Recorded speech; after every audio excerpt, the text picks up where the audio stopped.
The wheelchair creaked as they pushed me down the sterile hallway toward room 237. My son Michael gripped the handles tightly, his knuckles white with determination, while my daughter Sarah walked ahead carrying my single suitcase like it weighed nothing at all. The fluorescent lights buzzed overhead, casting everything in that cold, institutional glow that makes even the healthiest person look like they're dying. Before we jump back in, tell us where you're tuning in from. And if this story touches you, make sure you're subscribed, because tomorrow I've saved something extra special for you. This is for the best, Mom, Sarah said without turning around, her voice echoing off the polished linoleum. Sunrise Manor has excellent care, and you'll make friends here. Friends. At 73 years old, I was supposedly too frail, too forgetful. Too much of a burden to live in the house I'd called home for 47 years. The house where I'd raised them, where I'd bandaged their scraped knees and celebrated their graduations. The house they'd just sold without consulting me, splitting the proceeds between themselves while I sat helpless in a hospital bed, recovering from what they dramatically called a serious fall. It had been a stumble in my garden, nothing more. But apparently, that stumble was all the evidence they needed to declare me incompetent and seize control of my life. As we passed the common room, I caught glimpses of other residents staring blankly at a television, some drooling, others asleep in their chairs. This was my future, according to my children. This was where I belonged. What Michael and Sarah didn't know, what they couldn't possibly imagine as they signed me into this place like I was checking into a hotel I'd never leave, was that for the past 30 years, I'd been quietly building something they knew nothing about. Something that would change everything. My name is Dorothy Elizabeth Chen, though everyone calls me Dot. I was born in San Francisco in 1951 to parents who believed that a woman's greatest achievement was a good marriage and well-behaved children. I fulfilled those expectations beautifully, marrying my college sweetheart Richard Chen when I was 22, and producing 2 perfect children by the time I was 28. Richard was a kind man, steady and reliable like a well-made watch. He worked as an accountant for a mid-sized firm downtown, while I stayed home with Michael and Sarah, tending to scraped knees and school projects, hosting birthday parties and neighborhood barbecues.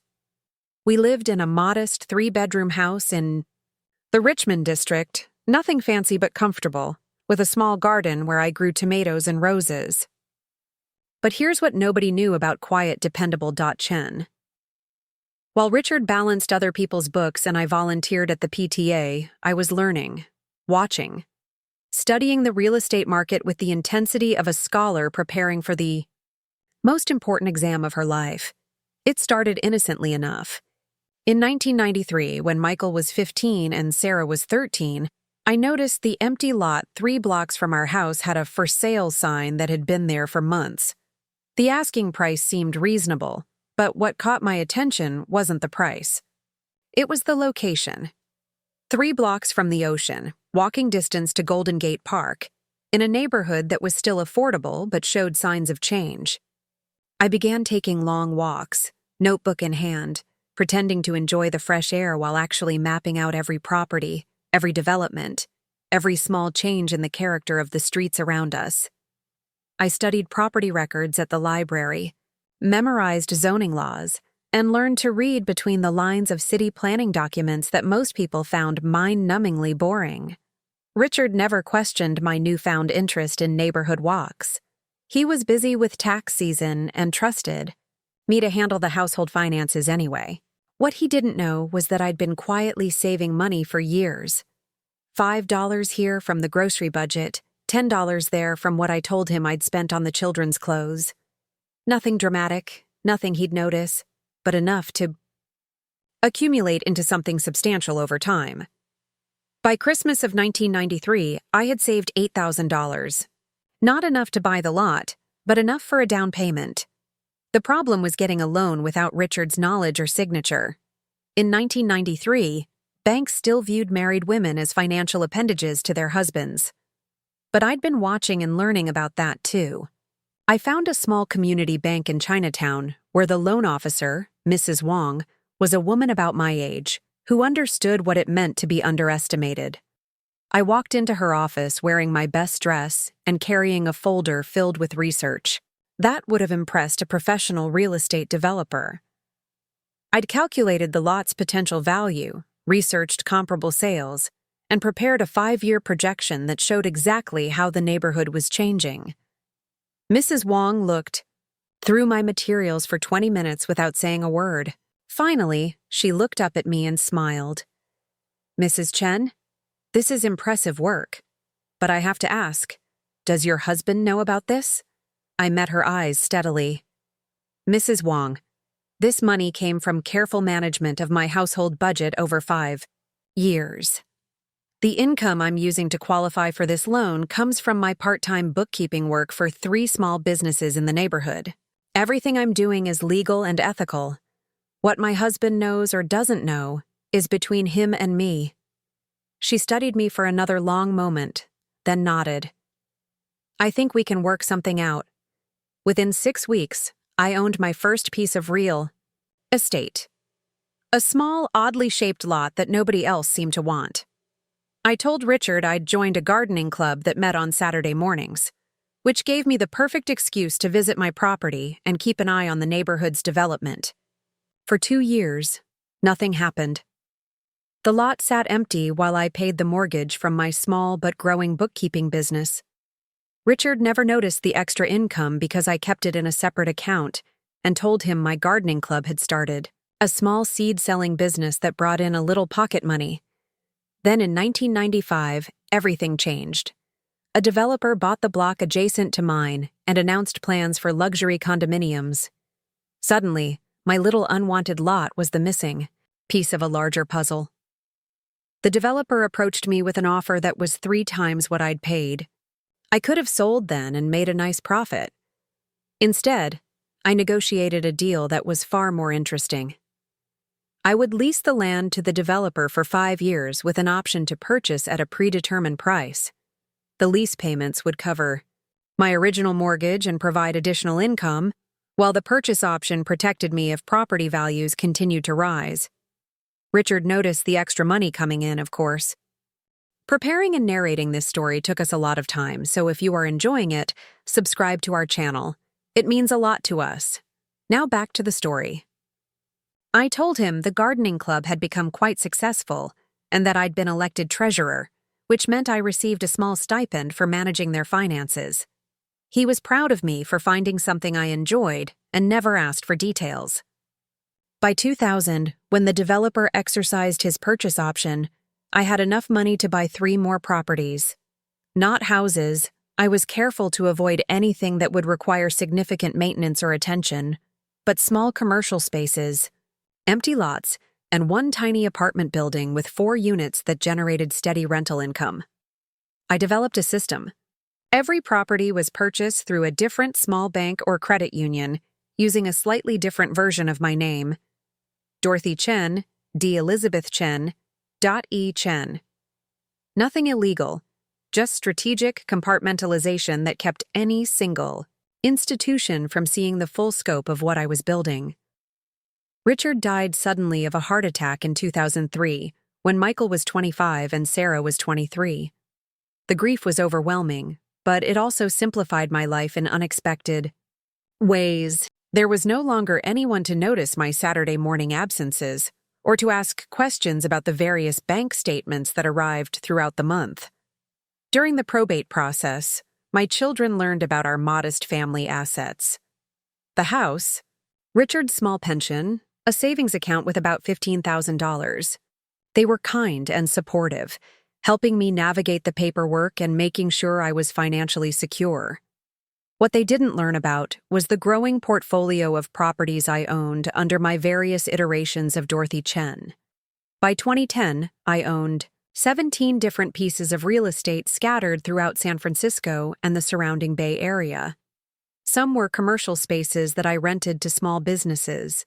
Others were undeveloped lots in neighborhoods I believed would eventually become valuable. 2 were small apartment buildings that provided steady rental income. I'd become an expert at reading market trends, understanding zoning laws, and most importantly, staying invisible.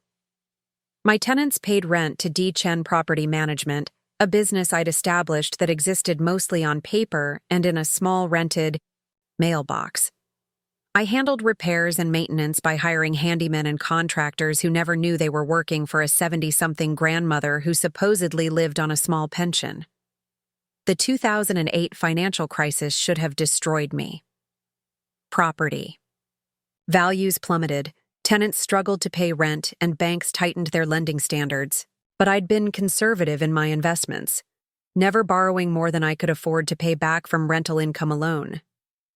While other investors panicked and sold at massive losses, I held steady and even managed to acquire 2 additional properties from desperate sellers. Michael and Sarah visited regularly during these years, bringing their own children to see Grandma Dot. They helped me with grocery shopping and yard work, constantly expressing concern about whether I had enough money to maintain the house and live comfortably. I appreciated their attention and care, even as I privately calculated that my real estate portfolio was worth more than both of their annual salaries combined. I never intended to keep it a secret forever. My plan was to eventually tell them, perhaps when I reached 80, or when health issues made it necessary to simplify my life. I imagined their surprise and pride when they learned that their quiet, traditional mother had built something remarkable through patience and careful planning. But life rarely follows our plans. The morning of March 15, 2024, started like any other. I was in my garden, checking on the early spring bulbs I'd planted the previous fall, when I stepped on what I thought was solid ground. The earth gave way beneath me. Apparently, a broken sprinkler pipe had created a small sinkhole that I hadn't noticed in the early morning light. I fell hard, twisting my ankle and hitting my head on the edge of my raised garden bed.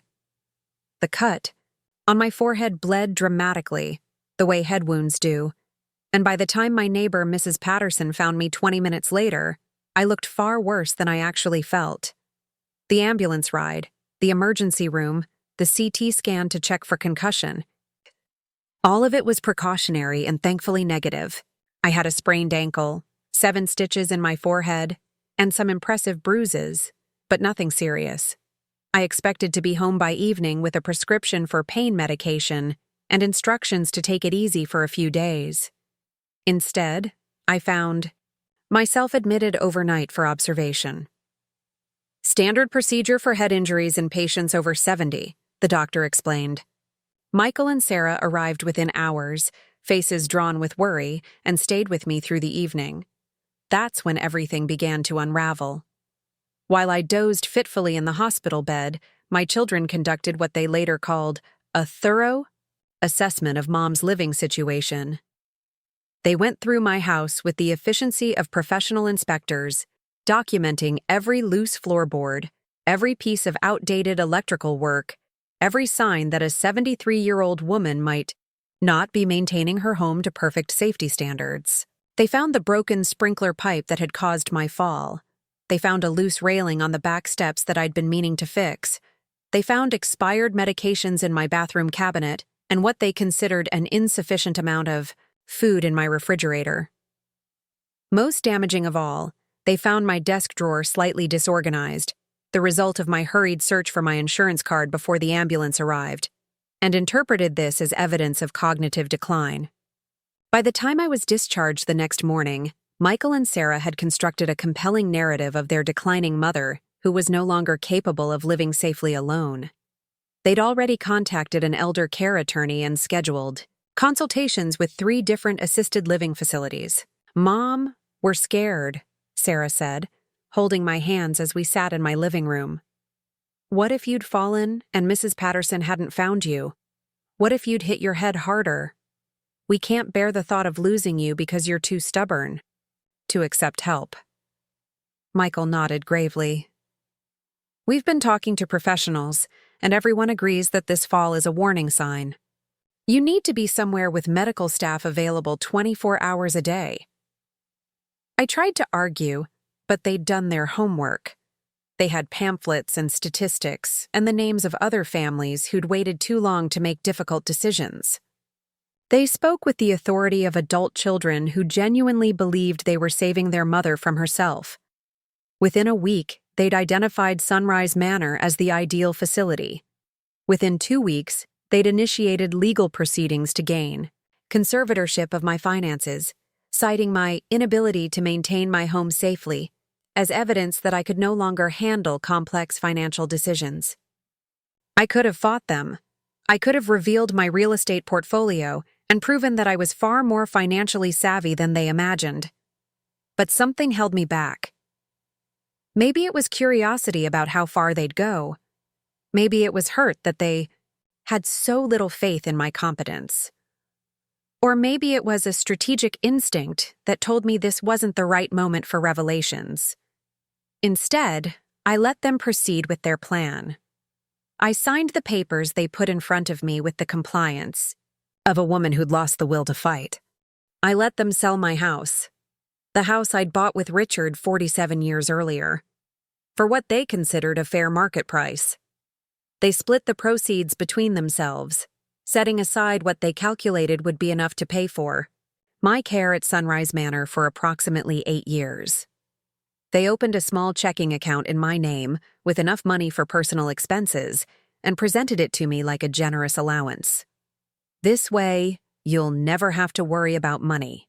Again, Mom, Michael said, looking pleased with his financial planning. Everything is taken care of. Everything except what they didn't know existed. As I sat in that wheelchair being pushed toward room 237, I thought about the empire I'd built in secret. 17 properties in one of the most expensive real estate markets in the world, currently worth approximately $2 million according to my most recent calculations. A portfolio that generated enough rental income to support a lifestyle far more luxurious than anything my children could imagine. They thought they were managing the finances of an elderly woman with modest assets and declining capabilities.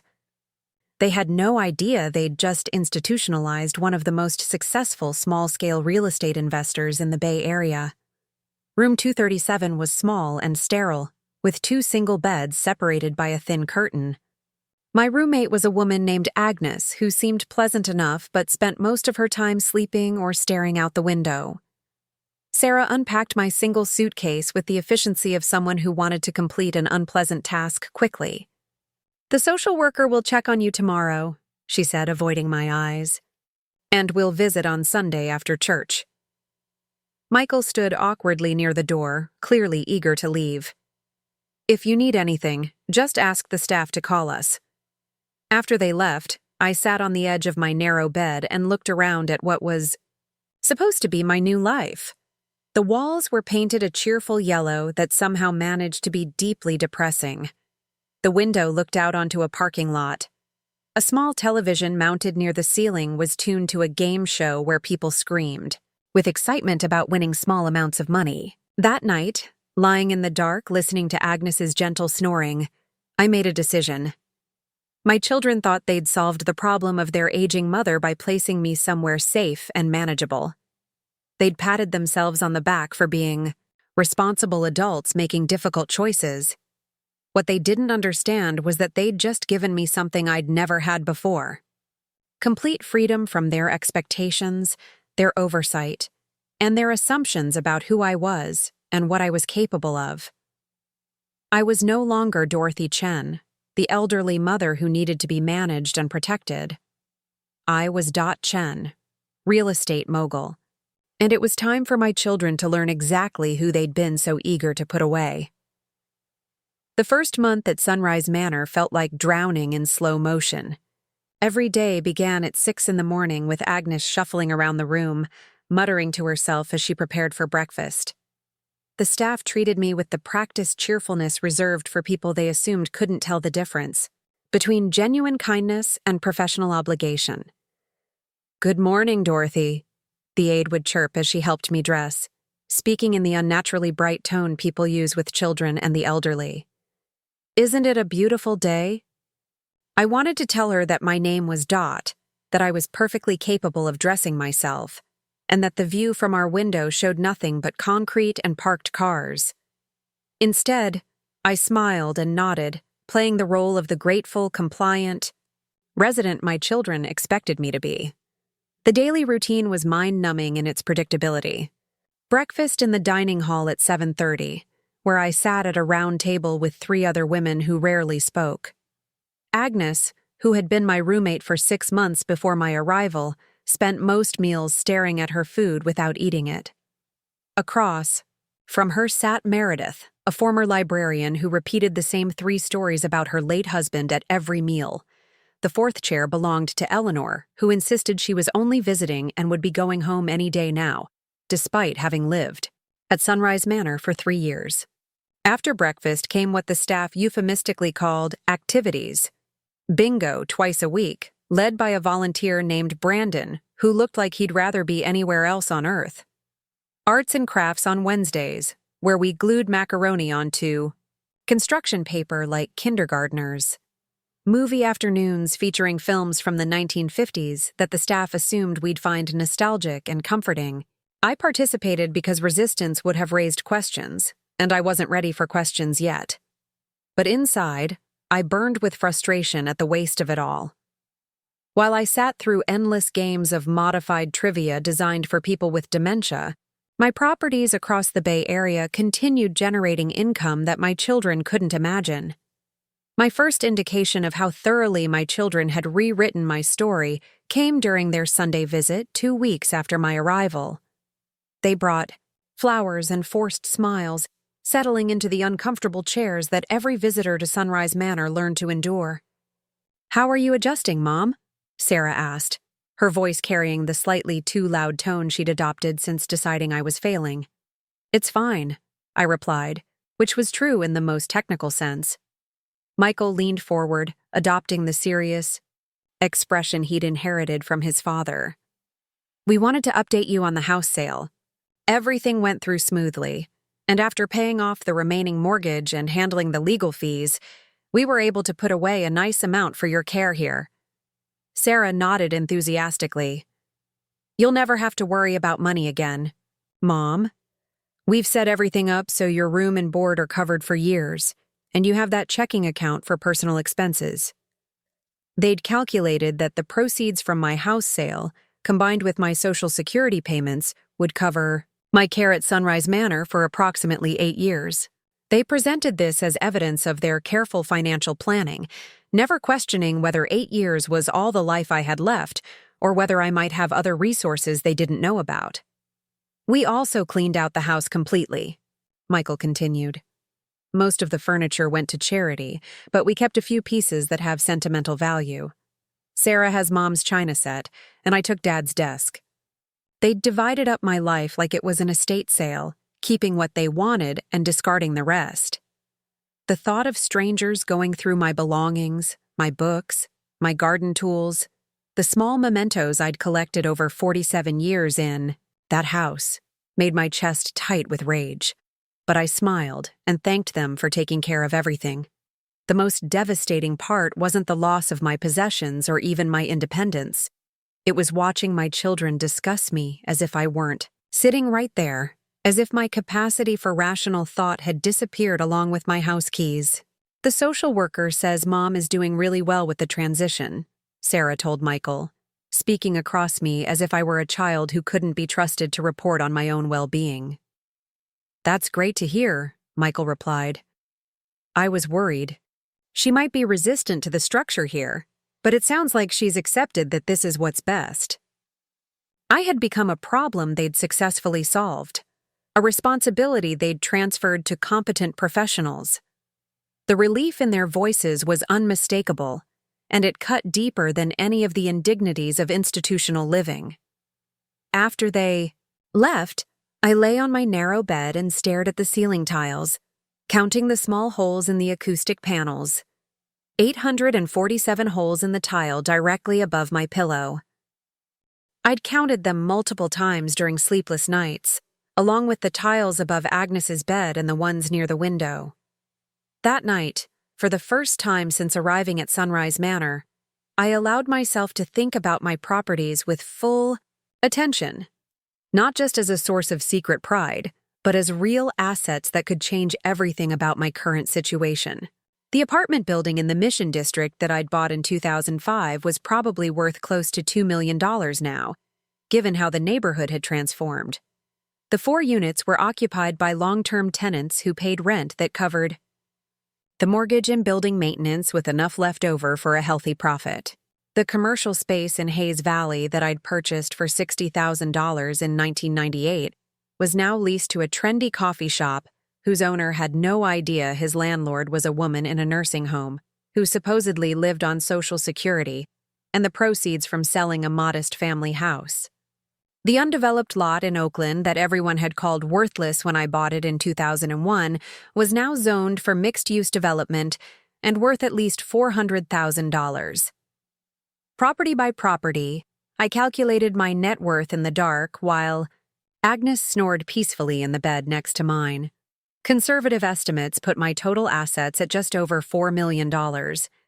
Even accounting for mortgages and the costs of property management, I was generating enough passive income to afford a luxury lifestyle that would make my children's careful budgeting look like pocket change. I could leave Sunrise Manor tomorrow.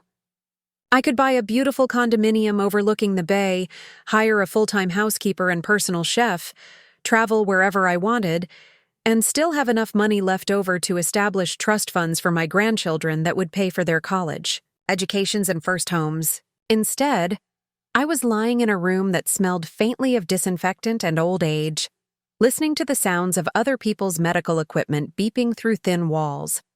The irony would have been amusing if it weren't so infuriating. But what truly made my situation unbearable wasn't the loss of luxury or even freedom. It was the complete erasure of my identity as a competent adult. At Sunrise Manor, I wasn't Dorothy Chen, successful real estate investor. I wasn't even Dot, the woman who'd raised 2 children and maintained a household for decades. I was just another elderly resident whose family had made the difficult but necessary decision to place her somewhere safe. The staff spoke to me in simple sentences, explaining activities and routines as if I might forget them between morning and afternoon. They monitored my medication intake, watched my eating habits, and documented my mood and behavior in charts I wasn't allowed to see. Dorothy seems to be adjusting well to the social aspects of communal living, I overheard one aide telling another as they passed my room. She participates in activities and hasn't shown any signs of agitation or depression. They measured my psychological health by my willingness to glue sequins onto foam shapes and my attendance at movie screenings of films I'd seen decades ago. They interpreted my compliance as contentment and my silence as acceptance. The other residents had their own stories of how they'd arrived at Sunrise Manor, though most were more straightforward than mine. Eleanor's children had moved her there after her husband died, and she'd started leaving pots on the stove. Meredith had fallen twice in 6 months and couldn't live alone safely. Agnes had early-stage dementia and needed supervision that her daughter couldn't provide while working full-time.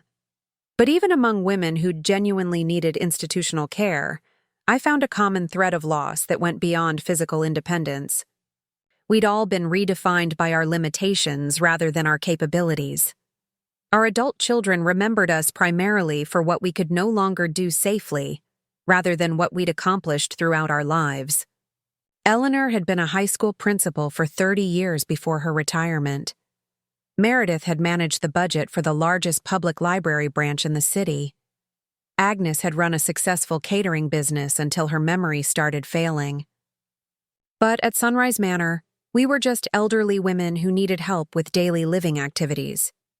I began to understand that my children's decision hadn't been driven primarily by concern for my physical safety.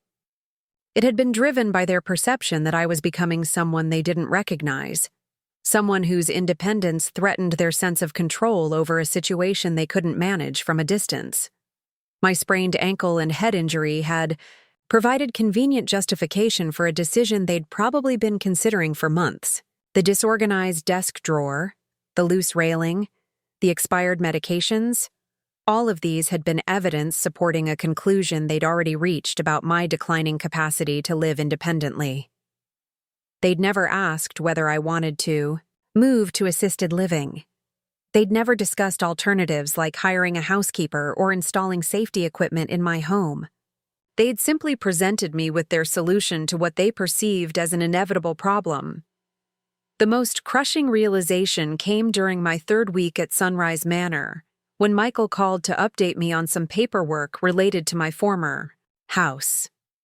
He mentioned, almost casually, that they'd found it surprising how little money I'd accumulated over the years. "Dad was always so careful with finances," he said. "I guess we expected there to be more savings, but I suppose living on one income all those years made it difficult to put much away." They pitied me. My own children, who'd benefited from my careful household management and financial planning throughout their childhoods, had concluded that I was essentially poor. They saw my modest lifestyle as evidence of financial struggle rather than choice, and they congratulated themselves for ensuring I'd have enough money to live out my remaining years with dignity. Sarah had mentioned to one of the social workers that she felt guilty about not realizing how little money I had. She'd assumed that my reluctance to spend money on home improvements or vacations had been because I was saving for retirement, not because I was barely getting by on Social Security and a small pension. The narrative they'd constructed painted me as a woman who'd sacrificed throughout her marriage and widowhood, never allowing herself small luxuries, always putting her family's needs before her own. It was a story that made them feel both grateful for my years of selflessness and responsible for my current welfare. It was also completely wrong. I'd lived modestly, not because I couldn't afford better, but because I'd found satisfaction in building something larger than immediate gratification. Every small economy in my household budget had been a choice to invest in future security rather than present comfort. I'd driven my car for 15 years, not because I couldn't afford a new one, but because the money I saved went toward property investments that would appreciate over time. My children had interpreted my frugality as poverty and my independence as stubborn pride. They'd never asked about my financial situation directly because they'd assumed they already understood it, and their assumptions had become the foundation for decisions that had completely altered the trajectory of my life. Lying in my narrow bed at Sunrise Manor, I realized that my secret had protected me for 30 years, but it was also destroying me now. My silence about my real estate portfolio had allowed my children to create a false narrative about my capabilities and resources. Their good intentions, built on incomplete information, had led them to make choices that served their peace of mind rather than my actual needs. But revealing the truth now felt impossible. How could I explain that I'd been building a real estate empire while they'd worried about my ability to balance a checkbook? How could I admit that I'd let them place me in institutional care when I had enough money to live anywhere I wanted? More importantly, how could I face the fact that my own children knew me so little that they'd fundamentally misunderstood both my character and my circumstances? The answer, I was beginning to realize, wasn't in explaining myself to them. It was in deciding whether I was willing to continue living a lie to protect their feelings, or whether I was finally ready to reclaim the life I'd spent 3 decades building in secret. By my 6th week at Sunrise Manor, I'd reached a conclusion. That surprised me with its clarity. I wasn't going to reveal my real estate portfolio to my children, at least not yet. Instead, I was going to use the freedom they'd unknowingly given me to take control of my investments in ways I'd never been able to attempt while maintaining the pretense of being an ordinary widow living on a fixed income. For 30 years, I'd managed my properties through a complex system of mailboxes, answering services, and carefully scheduled appointments that ensured I never appeared to be anything more than a small-time landlord with a few rental units. I'd been cautious to the point of paranoia, terrified that Richard or the children would discover what I was doing.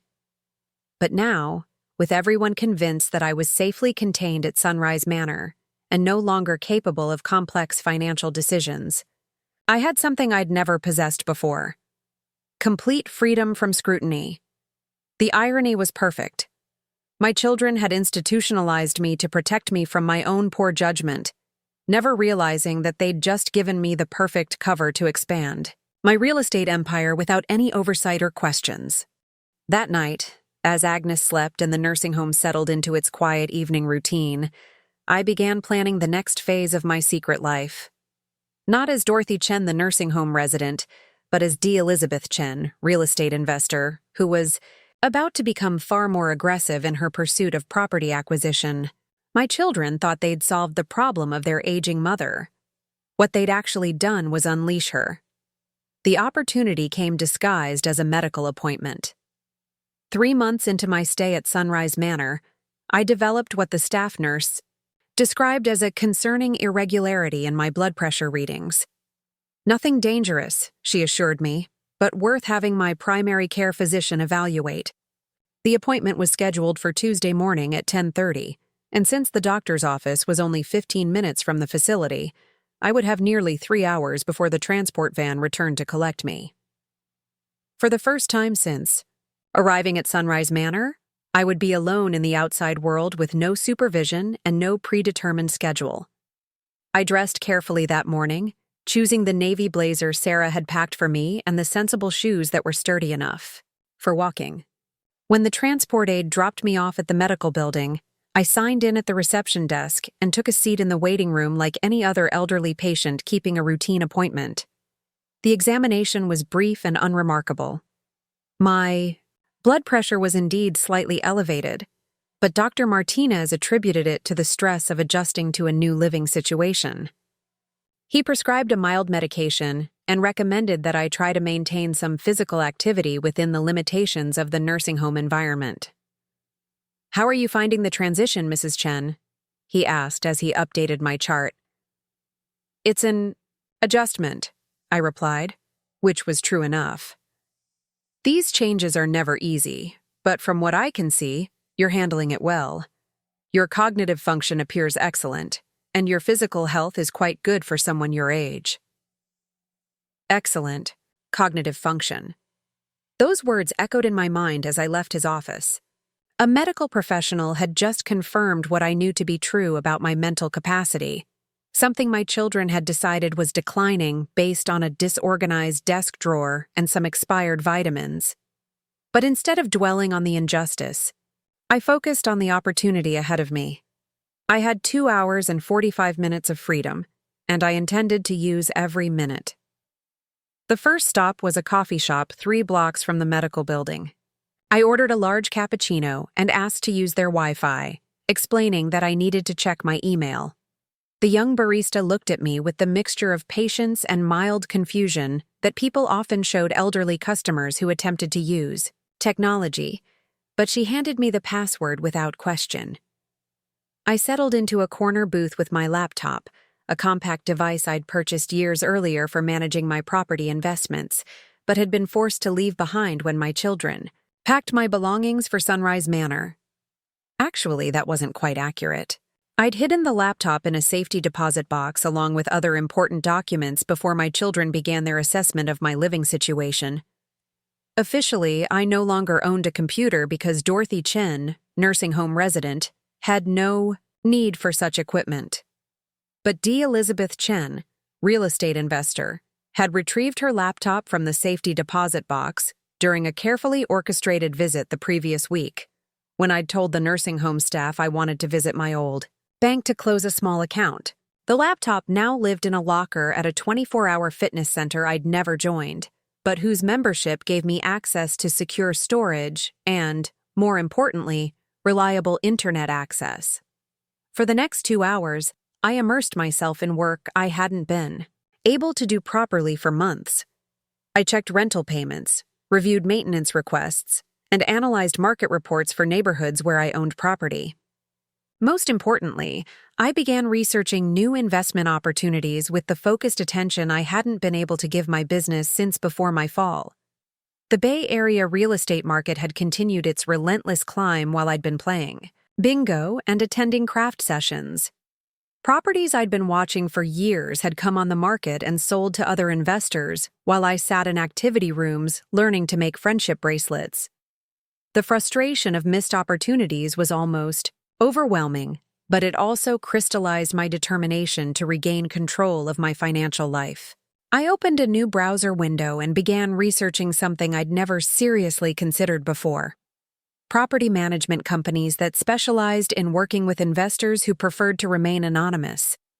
For 30 years, I'd maintained direct control over every aspect of my real estate portfolio because I'd been terrified of anyone discovering the true scope of my investments.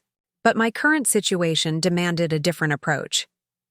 The third company I researched, Bay Area Discrete Property Management, seemed designed specifically for investors like me.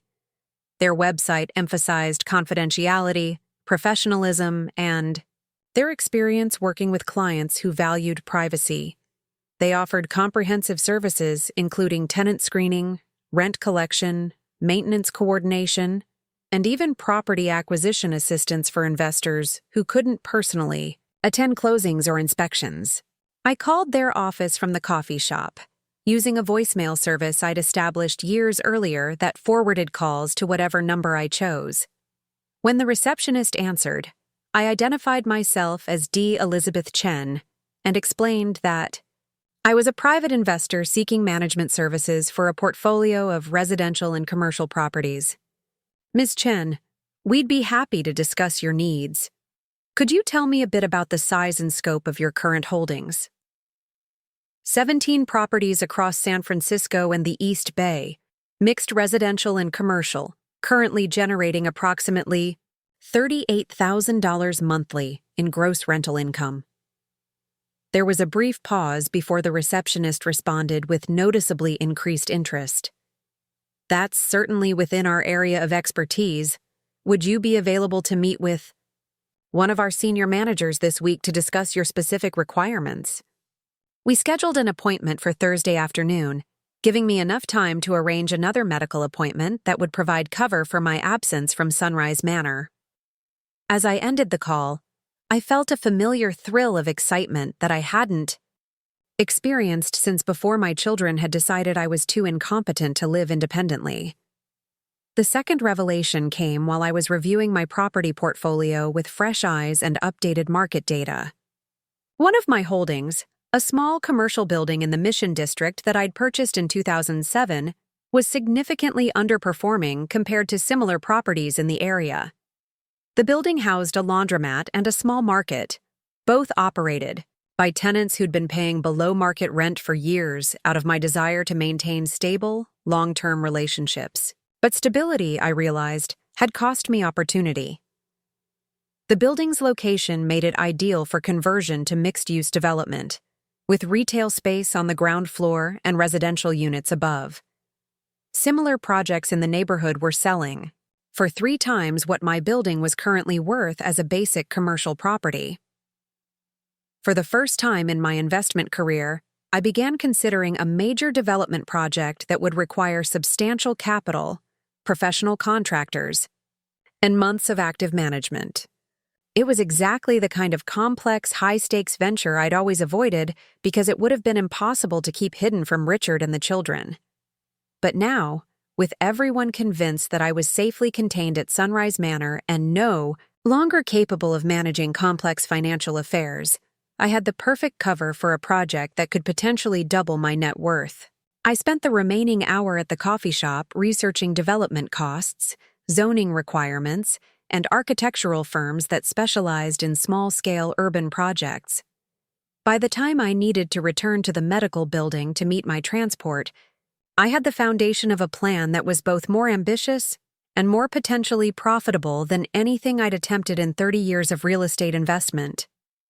The van ride back to Sunrise Manor felt like returning to prison after a brief taste of freedom.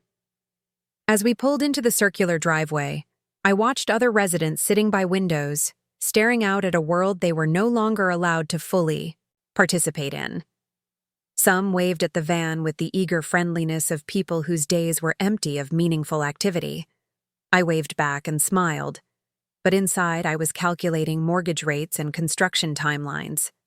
That evening, as Agnes dozed in her chair watching a game show with the volume turned too high, I lay on my narrow bed and planned my next move.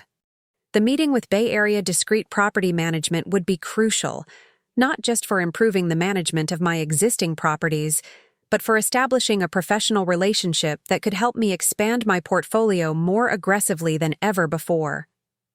But first, I needed to solve a practical problem that had become increasingly apparent during my coffee shop work session. Managing a real estate empire from a nursing home required more sophisticated technology and communication systems than I'd ever needed before. I couldn't continue scheduling fake medical appointments every time I needed to check email or research investment opportunities. The solution came to me as I listened to the evening medication cart making its rounds through the hallway. Every resident at Sunrise Manor received regular visits from family members, and many of those visits included trips outside the facility for shopping, dining, or entertainment. There was no reason why Dorothy Chen couldn't develop an active social life that required frequent outings. I began my campaign the next morning during breakfast. Instead of sitting silently with Agnes, Meredith, and Eleanor, I initiated conversation about their families and their lives before Sunrise Manor. I asked thoughtful questions and listened attentively to their stories, gradually building the kind of relationships that had been missing from my first 3 months at the facility. "Dorothy, you seem so much more cheerful lately," observed Janet, one of the social workers, during her weekly check-in. "Are you finding ways to feel more connected here?" "I think I was just shy at first," I replied. "But I'm beginning to appreciate the friendships I can build here. Actually, I've been thinking about reaching out to some old friends who live in the area. I'd love to reconnect with people I haven't seen in years." Janet's face lit up with professional satisfaction. "That's wonderful. Maintaining connections outside the facility is so important for psychological well-being. If you'd like help contacting old friends, I'd be happy to assist you." I thanked her for the offer, but explained that I preferred to reach out personally once I felt more settled. What I didn't mention was that the old friends I planned to contact existed primarily in my imagination, but would provide perfect cover for regular trips outside Sunrise Manor to manage my business affairs. Over the following week, I carefully constructed a social life that would justify frequent absences from the facility. I mentioned to various staff members that I'd reconnected with my former neighbor Margaret, who enjoyed taking long walks through different neighborhoods. I spoke fondly of my old book club friend Helen, who had invited me to join her for monthly cultural events around the city. I even invented a friendship with a woman named Patricia, who supposedly shared my interest in gardening and wanted to visit botanical sites throughout the Bay Area. None of these women existed, but their fictional presence in my life created legitimate reasons for me to be away from Sunrise Manor for hours at a time without raising questions about my activities or my mental state. The staff was delighted by my apparent social renaissance. They noted in my chart that I seemed more engaged and happier since developing outside friendships. They praised my initiative in maintaining connections beyond the facility and never questioned the frequency or duration of my outings. Within 2 weeks, I had established a pattern of leaving Sunrise Manor twice weekly for extended periods, ostensibly to maintain the social relationships that were so beneficial to my psychological well-being. In reality, I was using those hours to rebuild my real estate business with an intensity and focus I'd never been able to maintain while hiding my activities from family. My meeting with Bay Area Discrete Property Management exceeded my most optimistic expectations. Rebecca Torres, the senior manager assigned to my account, reviewed my property portfolio with the professionalism I'd hoped for and the understanding I'd never experienced in 3 decades of solo property management. "Ms. Chen, this is an impressive collection of assets," she said, studying the detailed spreadsheets I'd prepared.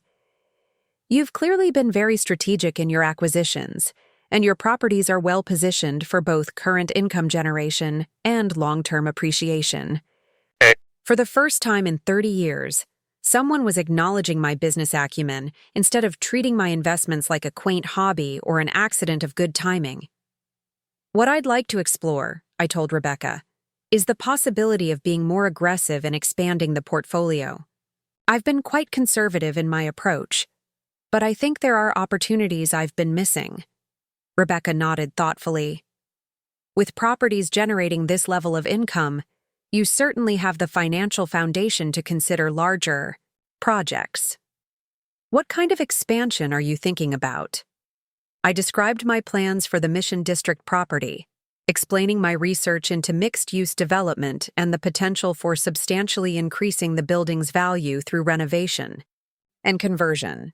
Rebecca listened with growing interest, occasionally asking technical questions that demonstrated her expertise in exactly the kind of project I was proposing. "This is definitely feasible," she said finally. "We work with several developers who specialize in this type of conversion, and your building's location and current zoning make it an ideal candidate. The timeline would be approximately 18 months from planning to completion, and the potential return on investment could be substantial." We spent another hour discussing the details of how Bay Area discrete property management could handle every aspect of the project while maintaining my anonymity and minimizing my direct involvement. They would coordinate with architects, contractors, and city planners. They would manage the construction timeline and budget. They would handle tenant relocation and lease negotiations for the new units.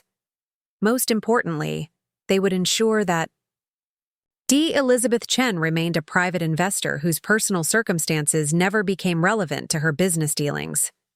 As I left their office that afternoon, I felt something I hadn't experienced since before my fall: genuine excitement about the future.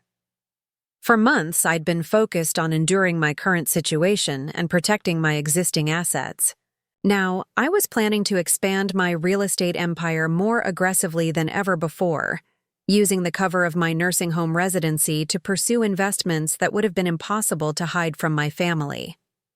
The greatest irony was that my children's decision to institutionalize me for my own protection had given me the freedom to take bigger financial risks than I'd ever dared attempt while living independently. Their concern for my declining judgment had inadvertently removed the last barriers to my business ambitions. That evening, I called Michael from the phone in the Sunrise Manor common room to update him on my supposed medical appointment and my improving blood pressure readings. I mentioned casually that I'd been making friends and planning some social outings, which prompted him to congratulate me on adapting so well to my new environment. "I'm really proud of how you're handling this transition, Mom," he said.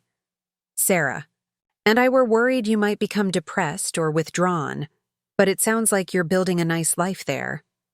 "I am," I replied. And for the first time since arriving at Sunrise Manor, that statement was completely true. I was building a life, just not the one he imagined. While he pictured me attending craft sessions and making friends over institutional meals, I was orchestrating real estate deals that would reshape my financial future and potentially make me one of the most successful private investors in the Bay Area. The next phase of my plan required something I'd never possessed during my marriage or my years of widowhood: complete confidence in my own judgment and abilities. For 30 years, I'd second-guessed every investment decision, constantly worried about making mistakes that might expose my secret or jeopardize my family's financial security. But sitting in my narrow bed at Sunrise Manor, reviewing development plans and construction budgets while Agnes slept peacefully beside me, I realized that my greatest limitation had never been my resources or my knowledge. It had been my fear of being discovered. Now that everyone believed they knew exactly who I was and what I was capable of, I was finally free to show them how wrong they'd been.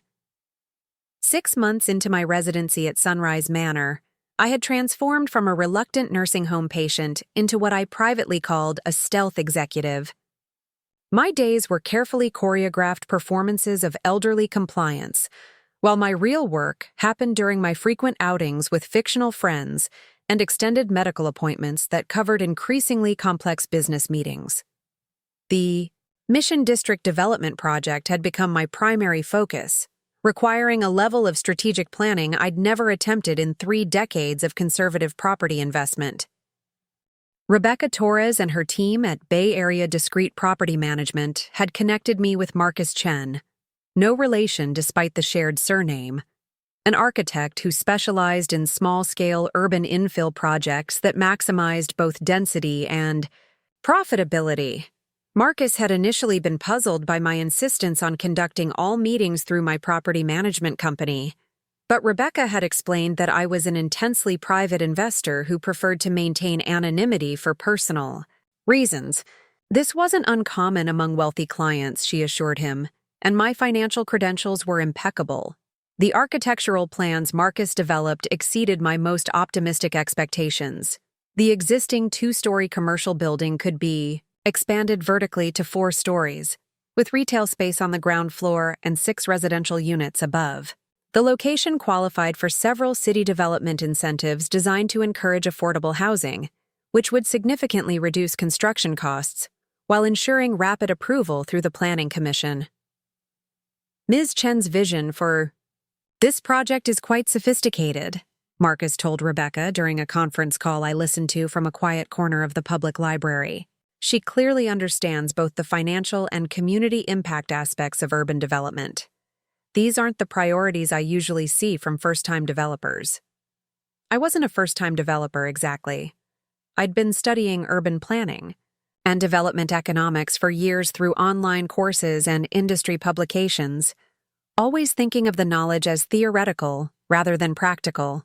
But now, with the freedom to pursue projects that would have been impossible to hide from my family, I was discovering that my understanding of real estate economics was far more sophisticated than I'd realized. The development timeline Marcus proposed would require 18 months from groundbreaking to occupancy, with total costs estimated at approximately $1.2 million. My existing properties generated enough income to service the construction loan, and the completed project would be worth at least $3.5 million based on comparable sales in the neighborhood. It was exactly the kind of high-stakes, high-reward venture that would have terrified me when I was trying to maintain the fiction of being a modest widow living on Social Security and pension payments, but from the safety of my nursing home bed, planning a project that none of my family could imagine me capable of conceiving, I felt nothing but exhilaration. The irony of my situation had become a source of constant amusement. While my children congratulated themselves on ensuring my financial security through careful management of my modest assets, I was orchestrating real estate transactions that would make their annual salaries look like pocket change.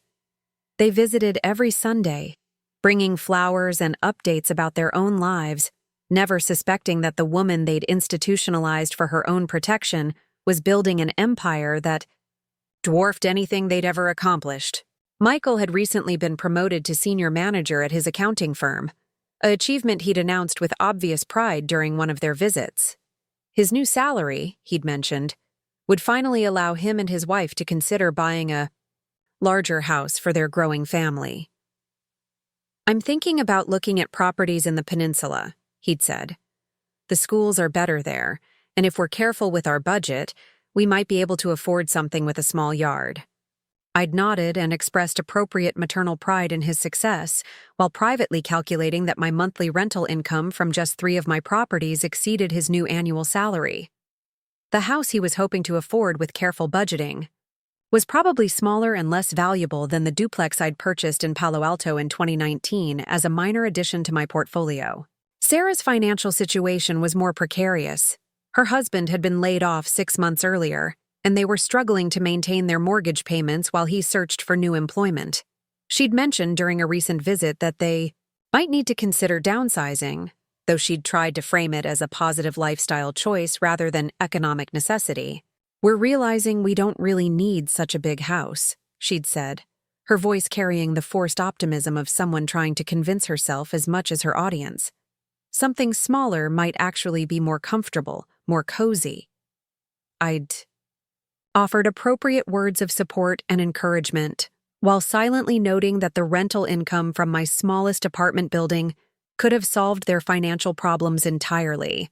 But Dorothy Chen, nursing home resident living on her children's carefully managed budget, was in no position to offer significant financial assistance. D. Elizabeth Chen, real estate mogul, could have written a check that would have eliminated their mortgage completely, but she didn't officially exist in my children's understanding of reality. The development project required me to expand my network of professional relationships in ways that would have been impossible while maintaining my previous low profile. I needed relationships with contractors, city planners, environmental consultants, and financial institutions that specialized in construction lending. Each new relationship required careful management to ensure my personal circumstances remained private. I solved this challenge by embracing technology in ways I'd previously avoided. Video conferencing allowed me to participate in meetings from locations that didn't reveal my nursing home residency. Email and digital document signing eliminated the need for face-to-face meetings that might have raised questions about my living situation. Professional communication through my property management company provided an additional layer of separation between my business activities and my personal circumstances. The most delicate aspect of managing the project from Sunrise Manor was coordinating my absences with the facility's expectations for my daily routine. I'd established a pattern of social outings that justified my frequent departures, but a major development project required more extensive time commitments than my fictional friendships could reasonably explain. The solution came from an unexpected source. During one of my legitimate medical appointments, Dr. Martinez had mentioned that many of his elderly patients benefited from volunteer work that gave them a sense of purpose and social connection. He'd asked whether I might be interested in exploring volunteer opportunities that aligned with my interests and abilities. "What kind of work did you enjoy before your retirement, Mrs. Chen?" he'd asked. "I always had an interest in community development," I'd replied, which was true in the most technical sense. I used to attend city planning meetings and neighborhood association discussions. Dr. Martinez had been enthusiastic about my interest in community involvement. There are several nonprofit organizations in the area that could use volunteers with your background. The housing advocacy groups especially value people who understand the complexities of urban development.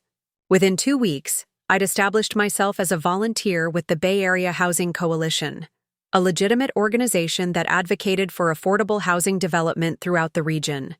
My volunteer work provided perfect cover for extended absences from Sunrise Manor while allowing me to expand my knowledge of development regulations and funding mechanisms that directly benefited my own projects. The nursing home staff was delighted by my volunteer commitment. They noted in my records that I'd found meaningful purpose through community service, which demonstrated healthy psychological adjustment to my new living situation. They never questioned my need to attend evening meetings, weekend workshops, or day-long conferences related to my volunteer work. In reality, most of my supposed volunteer activities were business meetings related to the Mission District development.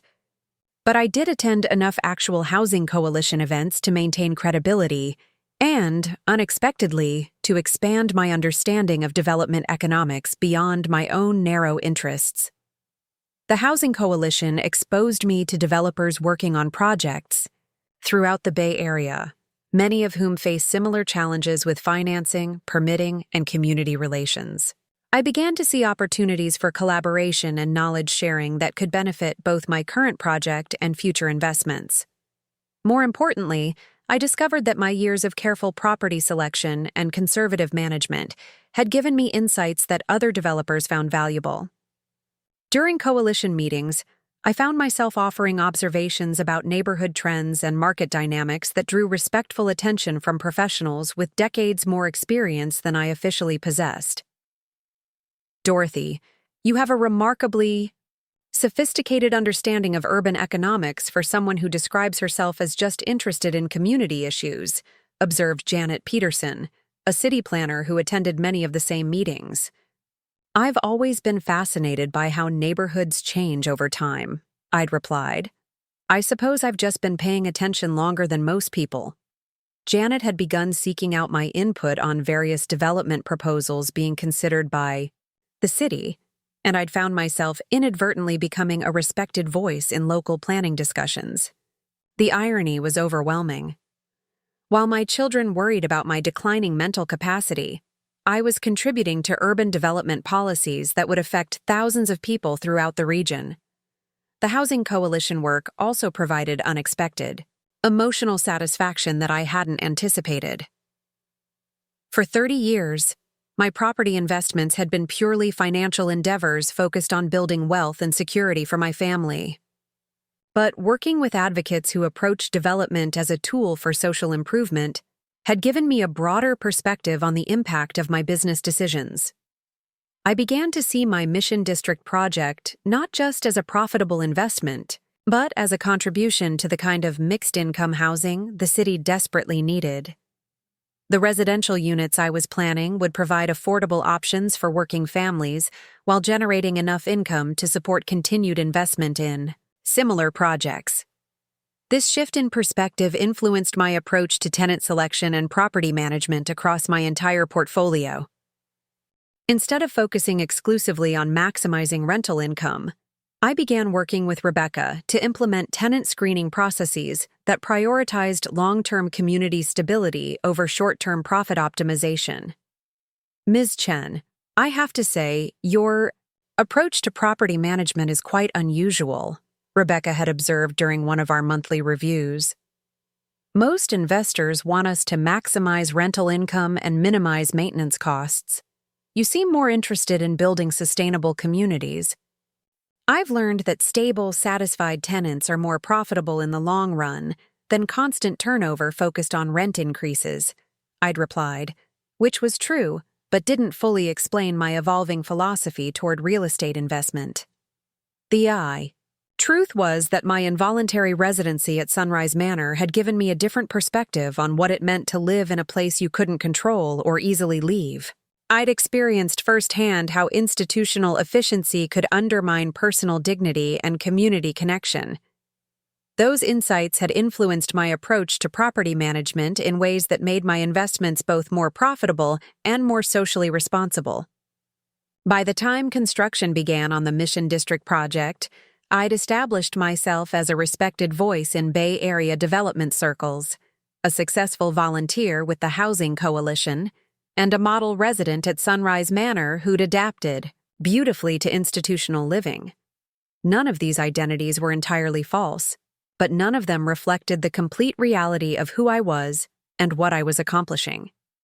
The construction phase of the development project required the most complex coordination I'd ever attempted. Daily decisions about materials, schedules, and design modifications needed to be made quickly to keep the project on budget and timeline. But Dorothy Chen, nursing home resident, couldn't reasonably be expected to have opinions about structural, engineering, or finished materials for a major construction project. I solved this challenge by establishing what I privately called my decision pyramid. Rebecca Torres at Bay Area Discrete Property Management served as my primary representative for all contractor communications. Marcus Chen, the architect, handled design decisions within parameters we'd established during the planning phase. Tom Rodriguez, the general contractor, managed day-to-day construction supervision with weekly reports to Rebecca and monthly conference calls that I attended using technology systems at the Housing Coalition offices. Each of these professionals believed they were working with a private investor who preferred to delegate operational decisions while maintaining final approval authority over major choices. None of them knew that their client was a 73-year-old woman living in a nursing home whose family believed she was too incompetent to balance a checkbook. The construction phase also required more sophisticated financial management than any of my previous investments. I needed to coordinate construction loans, progress payments, and cash flow management, while ensuring that none of these transactions appeared in accounts that might be reviewed by my children or the nursing home's financial counselors.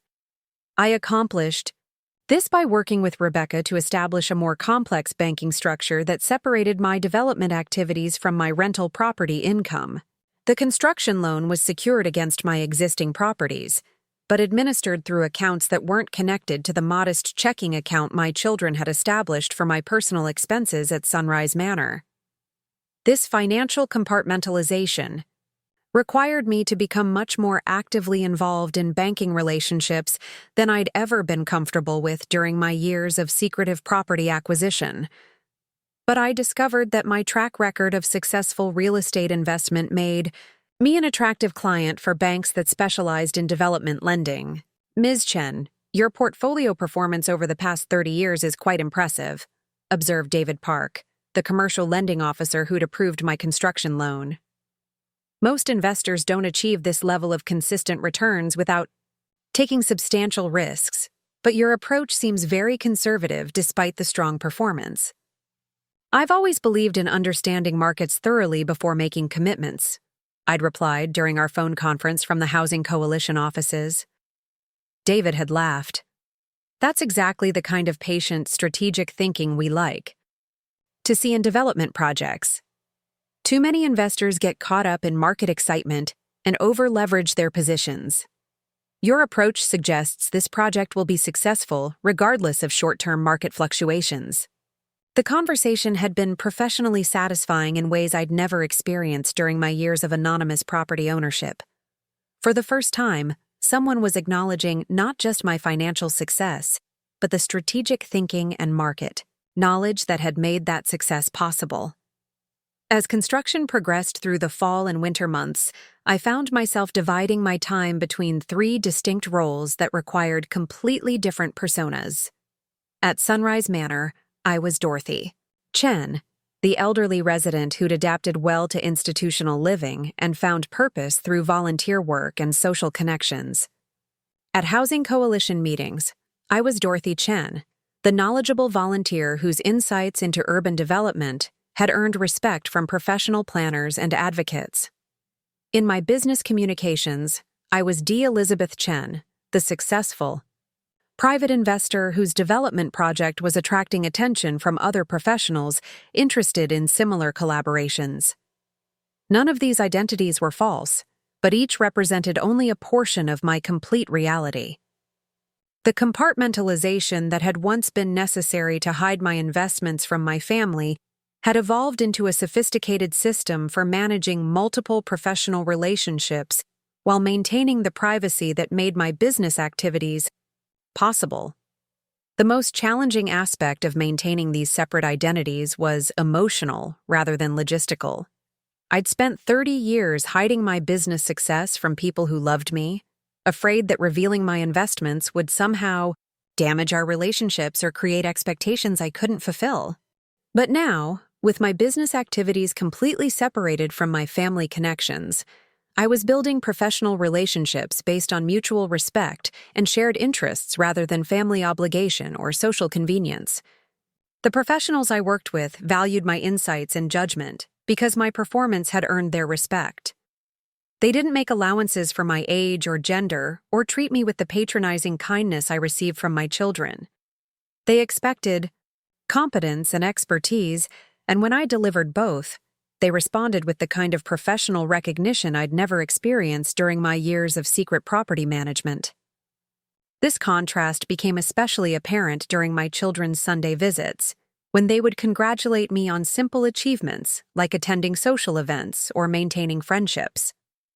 Their pride in my ability to adapt to nursing home life felt infantilizing compared to the professional challenges I was managing throughout the week. "Mom, we're so proud of how you've built a social life here," Sarah had said during a recent visit. "The staff tells us you're one of their most active residents, always going out with friends or attending events." "I'm grateful for the opportunities to stay involved in the community," I'd replied, which was true in ways she couldn't imagine. Michael had nodded approvingly. "It's so important for people your age to maintain social connections. We were worried you might become isolated or depressed, but it sounds like you're busier than ever." They were right that I was busier than ever, but not in ways they could possibly understand. While they pictured me attending craft sessions and making friends over institutional meals, I was coordinating construction schedules, reviewing architectural plans, and participating in city planning discussions that would affect development policy throughout the region. The completion of the Mission District project was scheduled for late spring, approximately 1 year after I'd begun working with Rebecca Torres to explore more aggressive investment strategies. The project's success had already attracted interest, from other developers who wanted to collaborate on similar ventures, and I was beginning to plan a second development that would be even more ambitious than the first. But as the construction phase neared completion, I found myself facing a decision I'd been avoiding for months. The success of my business activities while living at Sunrise Manor had proven conclusively that my children's assessment of my mental capacity and financial judgment had been completely wrong. I was not only capable of managing complex financial affairs, I was doing it more successfully than ever before in my life. The question was whether I was ready to reveal this truth to my family, or whether I preferred to continue building my real estate empire from the perfect cover of a nursing home room where no one would ever think to look for a successful businesswoman. The call came on a Tuesday morning while I was reviewing financial reports in the Sunrise Manor common room.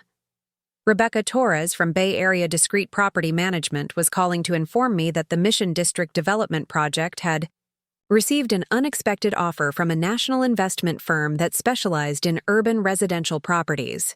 Ms. Chen, Meridian Capital Partners has offered $2 million for the completed project, Rebecca said, her voice carrying barely contained excitement. That's nearly 20% above our most optimistic projections. I set down my coffee cup carefully, aware that several other residents were within earshot. That's quite interesting, I replied in the measured tone I'd perfected for conducting business conversations in public spaces. They're particularly impressed by the integration of affordable housing units with market-rate rentals, Rebecca continued. They want to discuss the possibility of partnering with you on similar projects throughout the Bay Area. Ms. Chen, this could be the beginning of something much larger than individual property development. After ending the call, I sat quietly, in my chair by the window, watching other residents shuffle through their morning routines while processing the magnitude of what Rebecca had just told me. The offer from Meridian Capital Partners represented not just financial success beyond my most ambitious dreams, but recognition from major institutional investors that my approach to urban development was sophisticated enough to scale across multiple markets. For 18 months, I'd been living a double life that had grown increasingly complex and increasingly successful.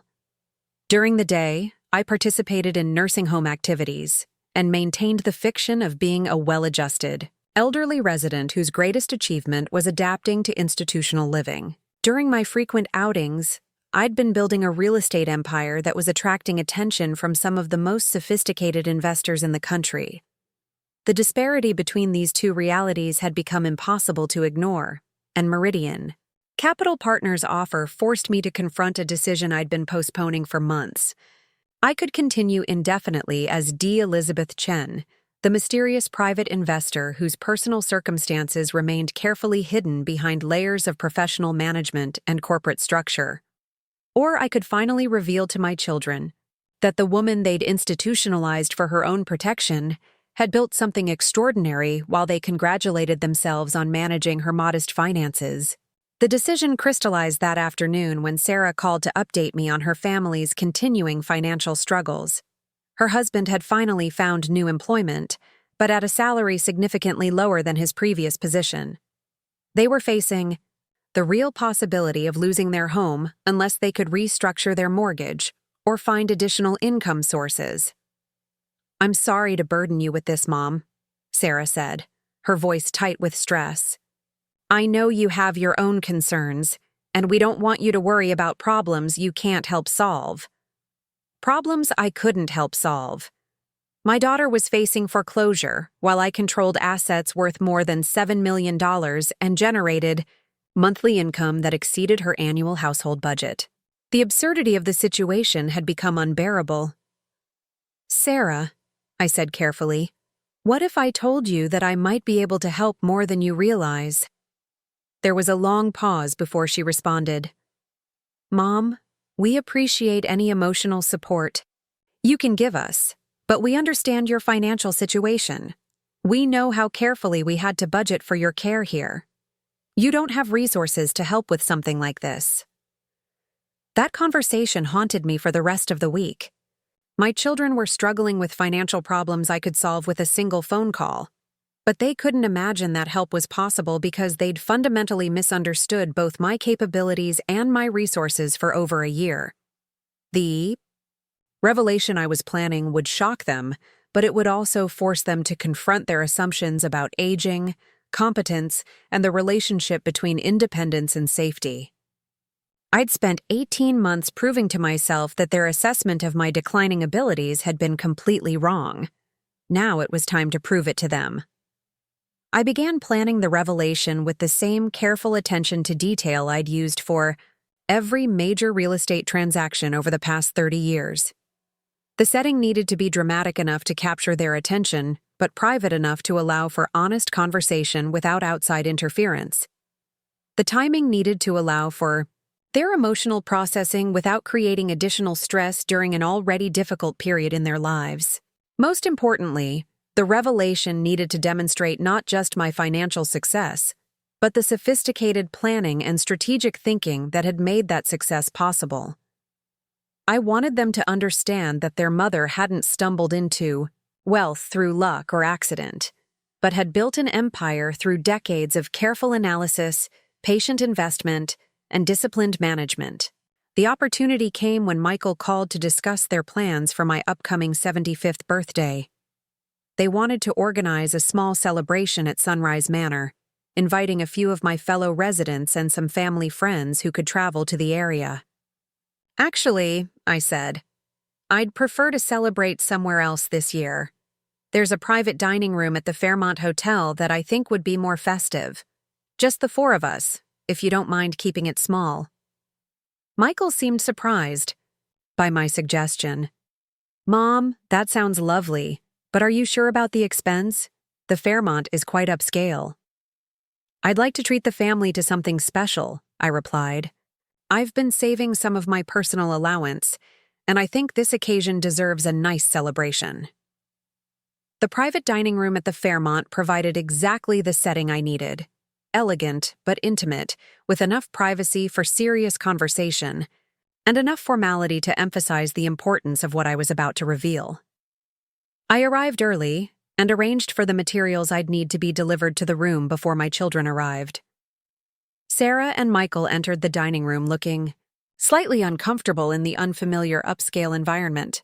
They'd dressed carefully for the occasion, but their expressions suggested they were already calculating the cost of dining at one of the city's most expensive hotels. Mom, this place is beautiful, Sarah said, settling into her chair. But, are you sure you can afford this? We don't want you spending money you might need for other things. I appreciate your concern, I replied. But I think you'll find that my financial situation is quite different from what you've assumed. We made pleasant conversation through the appetizer course while I gathered my courage for what would be the most important conversation of my adult life. As the server removed our plates and refilled our wine glasses, I reached into my briefcase and withdrew a folder containing financial statements, property records, and business documents I'd never shown to anyone except my professional advisors. Michael, Sarah, there's something I need to tell you about my life during the past year and a half, I began. Something that will probably surprise you and might change how you think about some of the decisions we've made as a family. They exchanged glances, clearly expecting me to discuss my adjustment to nursing home life, or perhaps some health concerns I'd been hiding. For the past 35 years, since before your father died, I've been investing in real estate. I continued. Not just our family home, but commercial and residential properties throughout the Bay Area. What started as a small investment has grown into a portfolio that's currently worth approximately $2 million. The silence that followed was profound. Sarah's wine glass stopped halfway to her lips. Michael's expression shifted from polite attention to confusion to something approaching disbelief. I don't understand, Sarah said finally. Mom, what are you talking about? We went through all your financial records when we arranged your care. You had the house, Dad's pension, and a small savings account. I opened the folder and spread the documents across the table. Bank statements showing account balances in the hundreds of thousands. Property deeds listing D. Elizabeth Chen as owner. Monthly rental income reports totaling more than $38,000.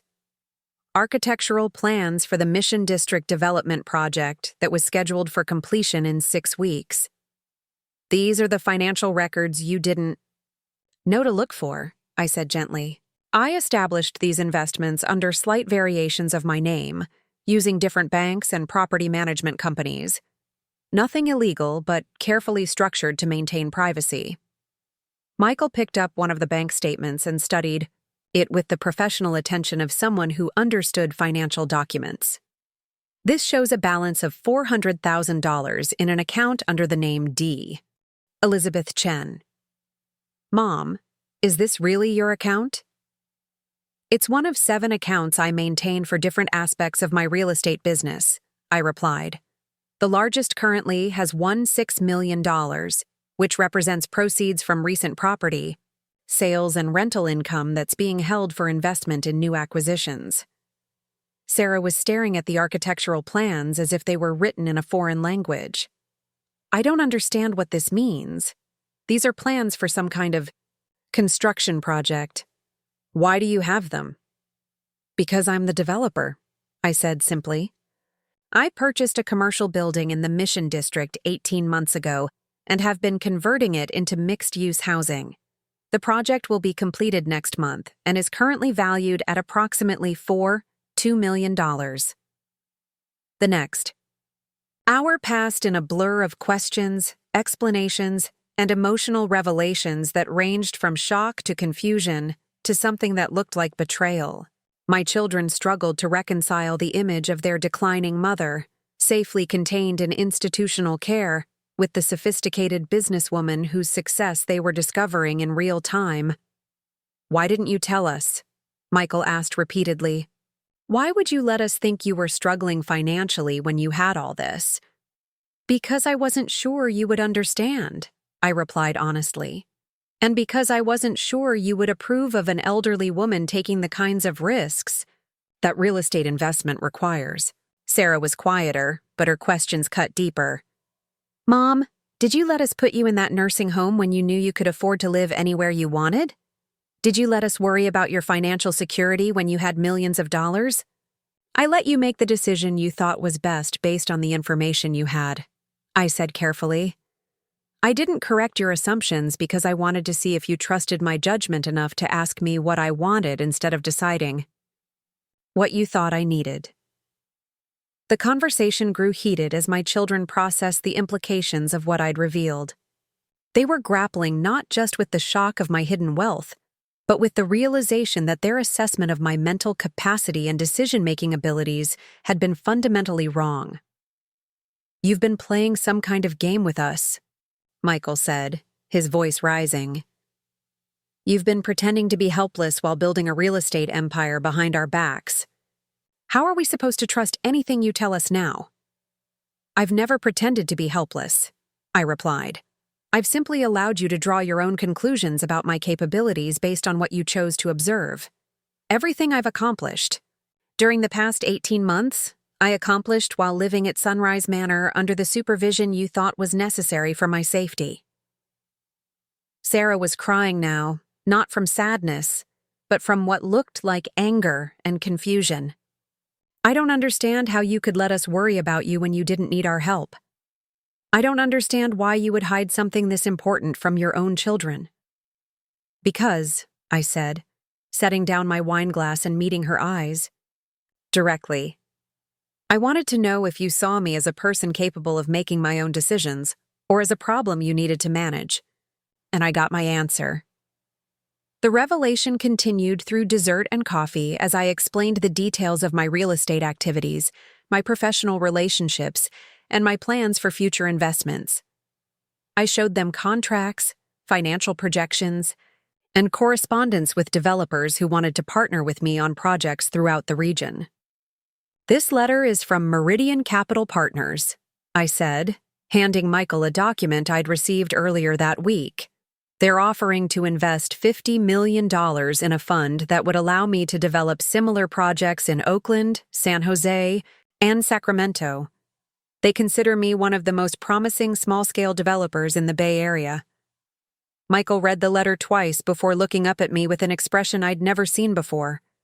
Not the patronizing concern of a son managing his declining mother, but the professional respect of one business person acknowledging another's success. "Mom, this is extraordinary," he said quietly. "I had no idea you had this kind of expertise or ambition. How did you learn to do development work at this level?" "The same way I learned everything else about real estate," I replied. "I studied, I planned, I took careful risks, and I learned from every mistake. I've been developing these skills for 35 years, but I've only had the freedom to use them fully during the past 18 months. The conversation shifted as we moved beyond the initial shock of my revelation to discuss the practical implications of what they'd learned. Sarah's financial problems, which had seemed insurmountable earlier that week, could be solved with a simple transfer from my smallest checking account. Michael's dreams of buying a larger house for his family could be realized with a loan from my readily available cash reserves. But more than financial assistance, I was offering them something I'd never been able to give before: the truth about who I was and what I was capable of achieving when I wasn't constrained by their assumptions. About my limitations. "So what happens now?" Sarah asked as we prepared to leave the restaurant. "Do you move out of Sunrise Manor? Do you want to find a house again?" "I haven't decided," I replied honestly. "The nursing home has actually provided excellent cover for my business activities. No one thinks to look for a successful real estate developer in a 75-year-old woman living in institutional care. It's been quite liberating in its way." Michael laughed for the first time since my revelation began. "Mom, are you telling us you want to keep living in a nursing home so you can secretly run a real estate empire?" "I'm telling you that I want to make my own decisions about where I live and how I spend my time," I said. "Just like I've been doing for the past 18 months, but now without having to hide it from the people I love most." The drive back to Sunrise Manor was quiet, with all of us processing the emotional and practical implications of the evening's revelations. As Michael pulled into the circular driveway, I could see my fellow residents through the windows of the common room, watching television and playing cards in the artificial cheerfulness of institutional lighting. "Will you be okay going back in there?" Sarah asked. "After everything you've told us tonight, doesn't it feel strange to return to that environment?" "It feels honest," I replied. "For the first time in over a year, I'm not pretending to be someone I'm not. Whether I stay here or move somewhere else, I'll be making that decision as Dorothy Chen, real estate developer, not as Dorothy Chen, declining elderly woman who needs to be managed by her children." As I walked through the lobby of Sunrise Manor that night, past the reception desk where staff members greeted me with the same patronizing kindness they'd shown for 18 months, I realized that everything had changed, and nothing had changed. I was still living in the same narrow room, following the same daily routines, participating in the same activities designed to keep elderly residents occupied and content. But I was no longer hiding who I was or what I was capable of achieving. My children now knew that their mother was not only competent to manage her own affairs, but was doing so at a level that exceeded their own professional accomplishments. The revelation had been as liberating for me as it had been shocking for them. The next morning, I called Rebecca Torres to accept Meridian Capital Partners' offer for a joint venture fund that would expand my development activities across multiple markets. By afternoon, I was reviewing architectural plans for projects in 3 different cities, each representing opportunities I could now pursue openly, without worrying about maintaining the fiction of being an ordinary nursing home resident.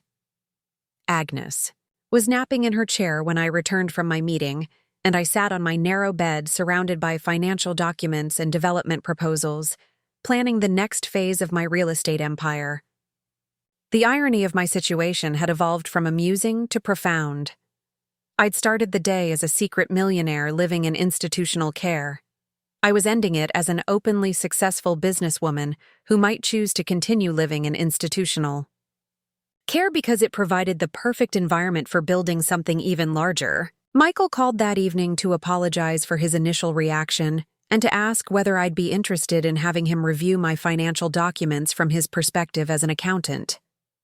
Sarah called an hour later to thank me for offering to help with their mortgage and to ask whether I'd teach her about real estate investment. For the first time since my children had decided I needed institutional care, they were treating me like an adult whose knowledge and experience had value. They were asking for my advice instead of giving me theirs. They were acknowledging my expertise instead of managing my limitations.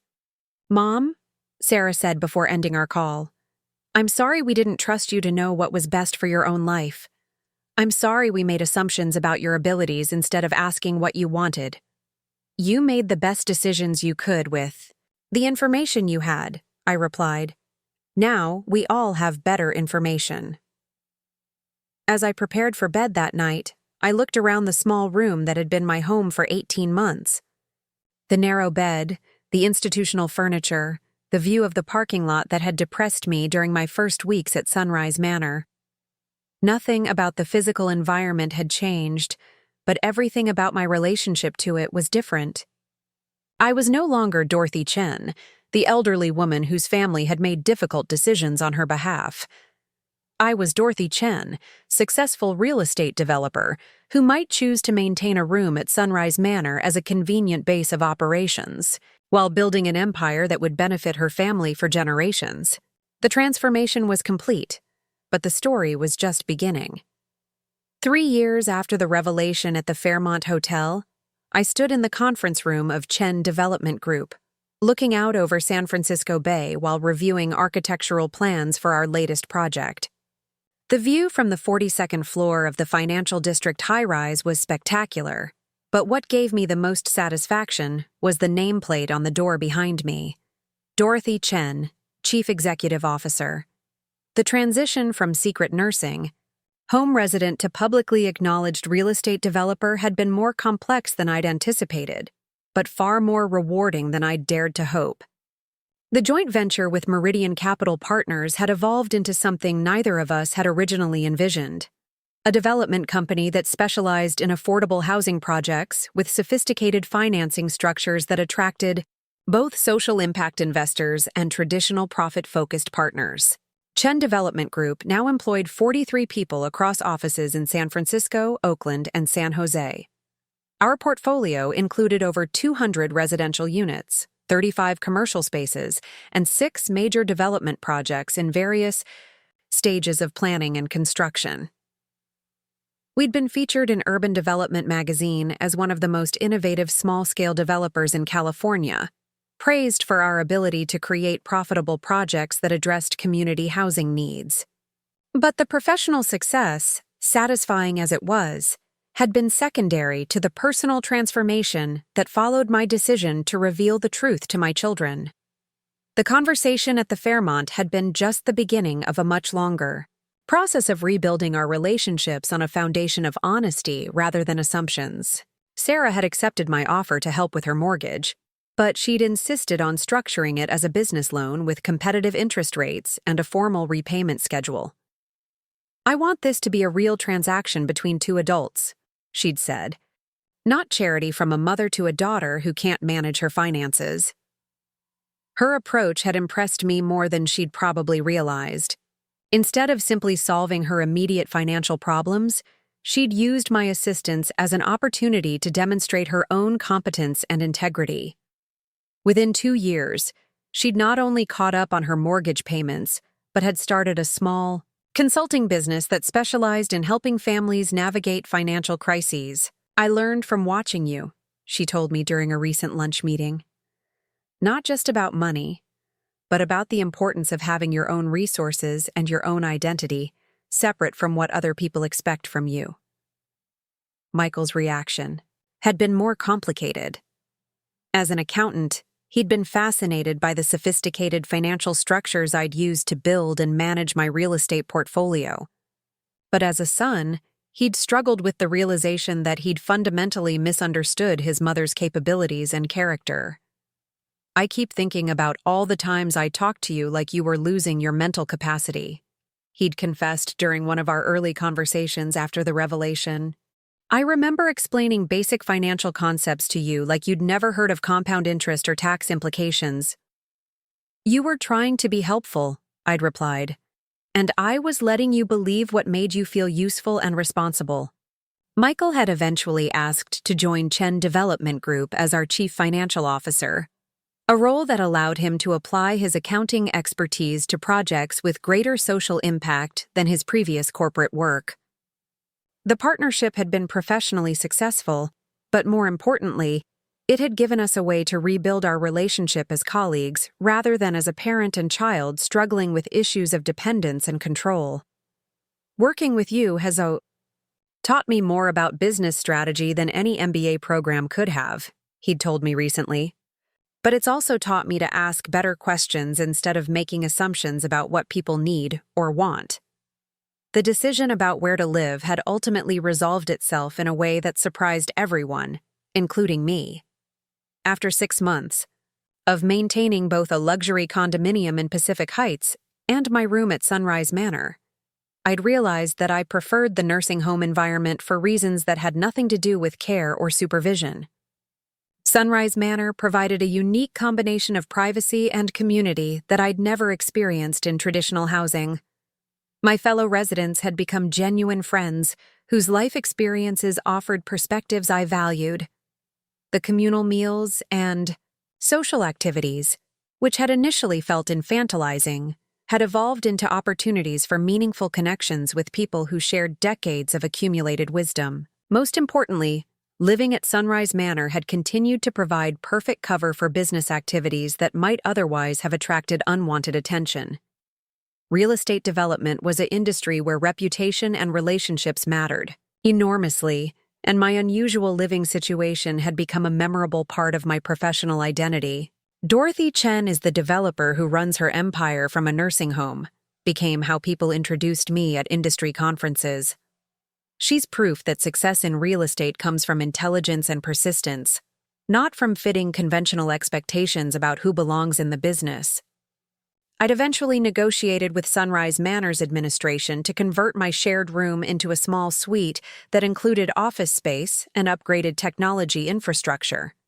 Other residents had begun asking about similar accommodations, and the facility had started marketing itself as an innovative senior living community that supported residents' continuing professional activities.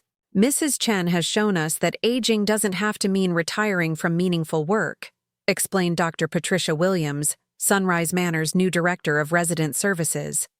We're developing programs that allow our residents to continue contributing their expertise to their communities while enjoying the social benefits of communal living. The transformation of my relationship with Agnes had been one of the most unexpected rewards of my decision to remain at Sunrise Manor. What I'd initially perceived as her cognitive decline had actually been depression and isolation that improved dramatically once she began participating in the business discussions I conducted from our shared space. Agnes, it turned out, had managed the books for her late husband's construction company for 30 years. Her apparent confusion and withdrawal had been responses to an environment that offered no opportunities to use skills she'd spent decades developing. Once she became involved in reviewing contracts and financial projections for Chen Development Group, her mental acuity had returned with remarkable speed. I thought I was losing my mind, she'd confided to me after 6 months of helping with project analysis. But I was just losing my purpose. Nobody here ever asked what I used to be good at, so I forgot I was good at anything. Agnes had become Chen Development Group's part-time bookkeeper, working from our shared suite at Sunrise Manor and attending video conferences with contractors and architects who quickly learned to respect her decades of construction industry experience. Her transformation had inspired the facility to conduct comprehensive assessments of all residents' professional backgrounds and to develop programs that utilize their expertise in meaningful ways. Eleanor, the former high school principal who insisted she was only visiting and would go home soon, had become our liaison with city planning departments, using her decades of experience navigating educational bureaucracies to streamline permit applications and community approval processes. Meredith, the retired librarian, had become our research specialist, applying her information management skills to market analysis and demographic studies that informed our development decisions. Sunrise Manor had evolved from a traditional nursing home into something more like a professional retirement community, where residents continued to contribute their expertise while enjoying the security and social connections of institutional living. The transformation had attracted attention from aging specialists and business publications, with Chen Development Group often cited as an example of how intergenerational collaboration could benefit both seniors and younger professionals. The success of our business model had also influenced how I thought about succession planning and the long-term impact of wealth creation. Instead of simply accumulating assets to pass to my children, I'd begun structuring investments that would provide ongoing opportunities for community engagement and social impact. The Chen Family Foundation, established with proceeds from our most successful developments, focused on supporting housing initiatives and small business development in underserved communities. Sarah served as the foundation's executive director, applying her experience with financial counseling to help other families build economic stability. Michael managed the foundation's investment portfolio, ensuring that our charitable activities were supported by sustainable financial growth. But beyond the formal structures of business and philanthropy, the most significant change in my life had been the restoration of authenticity in my relationships. For 35 years, I'd hidden essential aspects of my identity from the people I loved most. The revelation had been painful for all of us, but it had also created space for genuine connection based on truth rather than protective deception. My grandchildren, now old enough to understand the complexities of adult relationships, had been fascinated by their grandmother's secret life and business success. Rather than seeing my nursing home residency as evidence of decline, they viewed it as an unconventional choice that reflected independence and creativity. "Grandma Dorothy is the coolest person I know," my 14-year-old granddaughter Emma had announced during a recent family dinner. "She lives wherever she wants and does whatever she wants, and nobody can tell her she's too old to start new businesses." Emma had begun spending weekend afternoons at Sunrise Manor, not as a dutiful grandchild visiting an elderly relative, but as an aspiring entrepreneur learning from someone whose success she genuinely admired. She'd started a small jewelry-making business with guidance from Agnes and me, applying principles of market research and customer service that we'd developed through decades of real estate experience. "I want to build something like what you built," Emma had told me. "Not real estate necessarily, but something that's mine and that I can grow over time." The intergenerational mentorship that had developed at Sunrise Manor had become another unexpected dimension of my professional legacy. Young entrepreneurs and business students regularly visited our suite to discuss development projects and learn from residents whose combined experience represented centuries of business knowledge. The facility had become an unofficial incubator for small businesses and social enterprises, with residents serving as advisors and investors for younger professionals. The irony of my current situation wasn't lost on me. My children had originally placed me at Sunrise Manor because they believed I needed supervision and protection from my own poor judgment. 3 years later, I was providing mentorship and investment capital to entrepreneurs half my age while building a business that had exceeded my most ambitious dreams. The transformation had required me to redefine my understanding of aging, independence, and success in ways that challenged conventional expectations about all three. I'd learned that competence and creativity didn't diminish with age, but they could be suppressed by environments that offered no opportunities for meaningful contribution. I'd discovered that independence wasn't about living alone, but about maintaining control over decisions that affected my life and work. Most importantly, I'd realized that success wasn't just about accumulating wealth or achieving professional recognition, but about creating opportunities for others to develop their own capabilities and pursue their own dreams. Chen Development Group had become profitable beyond my original projections, but its greater value lay in demonstrating that business success could be achieved through models that prioritized community benefit alongside financial returns.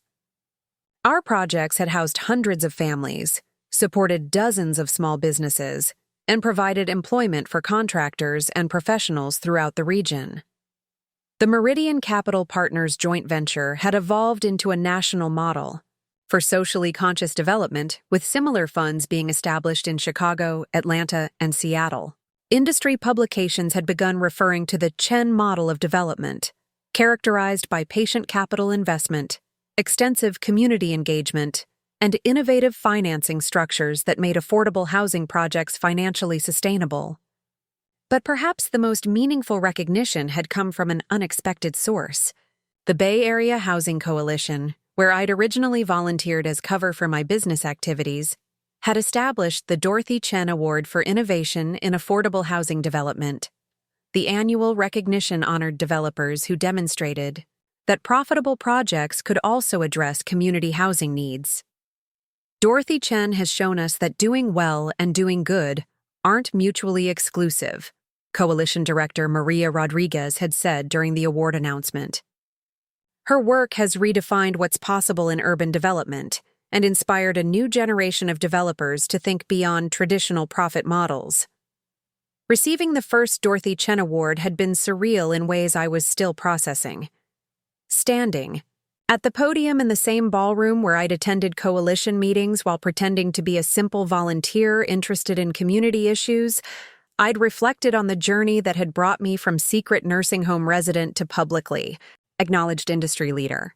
3 years ago, many people would have considered me an unlikely candidate for success in real estate development, I'd said in my acceptance speech. I was 73 years old, living in a nursing home, and presumed by my own family to be declining in mental capacity. But age and unconventional living situations don't disqualify anyone from pursuing their goals or contributing to their communities. The standing ovation that followed had been gratifying, but the conversations afterward had been more meaningful. Young developers, established industry professionals, and housing advocates had approached me with questions about business strategy, but also about the courage required to pursue ambitious goals despite others' expectations about age and capability. "You've given me permission to think differently about my own future," a 58-year-old architect had told me. "I've been assuming I need to start winding down my career, but you've shown me that my most important work might still be ahead of me." Those conversations had reinforced my belief that the most valuable aspect of my success wasn't the financial returns or professional recognition, but the demonstration that conventional limitations about aging and achievement could be challenged and overcome. As I stood in the Chen Development Group conference room that afternoon, reviewing plans for our newest project, I thought about the woman I'd been 3 years earlier, Dorothy Chen, the nursing home resident whose children worried about her, declining judgment, and limited financial resources. That woman had been real, but she'd been only a small part of who I actually was and what I was capable of achieving. The revelation had been painful for my family, but it had also been necessary for all of us. My children had learned to see me as a complete person rather than as a problem to be managed. I'd learned that authenticity in relationships was more valuable than the protection that secrecy seemed to provide. Together, we'd discovered that love could survive truth, and that respect was more important than comfort. Agnes looked up from her computer as I finished reviewing the architectural plans. "Dorothy, the contractor called about the Oakland project. They're ahead of schedule and under budget." "Excellent," I replied. "Let's schedule a site visit for next week." It was a brief, businesslike exchange, but it represented something I'd never experienced during my first 73 years, being seen and valued for exactly who I was, without pretense or protection or apology. At 76, living in a nursing home and running a multi-million-dollar development company, I'd finally found my authentic voice. The journey from secret to success had taught me that the most powerful transformations often happen when we stop hiding from the truth about ourselves and start building lives that honor our actual capabilities rather than others' expectations. I'd spent 35 years accumulating wealth in secret, but only 3 years learning to use that wealth in ways that reflected my values and created opportunities for others. Looking back, I realized that my children's decision to place me at Sunrise Manor had been the catalyst for the most important period of my adult life. Not because institutional care had been what I needed, but because their assumptions about my limitations had finally motivated me to prove them wrong. The woman who'd been wheeled into room 237 18 months earlier had been real, but incomplete. The woman who now split her time between that same room and corporate boardrooms across the region was also real, but finally whole. The secret had been revealed, the empire had been built, and the story was still being written. Up next, you've got 2 more standout stories right on your screen. If this one hit the mark, you won't want to pass these up. Just click and check them out.